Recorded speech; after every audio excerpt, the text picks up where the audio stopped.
Sir Pyara, it is sometime nearly 3 months since I had the opportunity of speaking in this house at length on the provisions of this bill as it was originally presented to the Lok Sabha. Honorable members may recall the general discussion on the floor of this house and the appraisal which was given to the bill during the period that the bill has been before the parliament.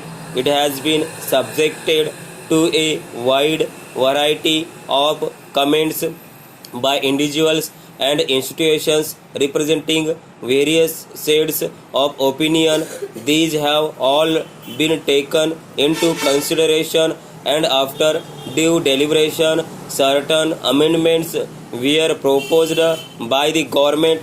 These have been considered and incorporated in the bill as passed by the Lok Sabha. Para honorable members are undoubted aware of the various provisions of the bill as originally introduced. The provisions were explained briefly in the explanatory memorandum issued by my ministry and circulated to honorable members. A further note explaining the various taxation proposals in greater detail was also subsequently circulated. I will not therefore worry the House by going into these provisions again and shall therefore dwell chiefly on the silent features of the amendments that were incorporated in the bill during the passage in the Lok Sabha. Para, sir, so far as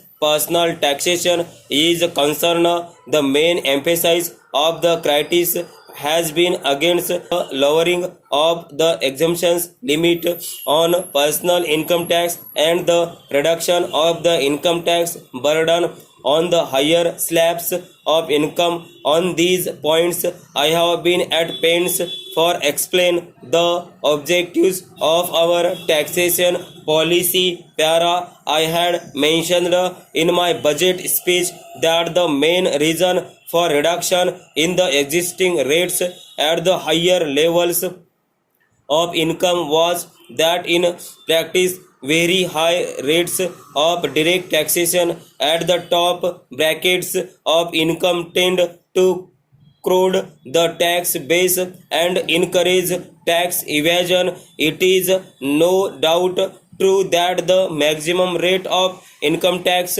and super tax applicable to the top brackets of income is proposed to be reduced from about 92% to a title less than 77% for earned income and 48% for unearned incomes. But this reduction in marginal rates is not be viewed in isolation. Under the tax pattern, income tax does not stand by itself.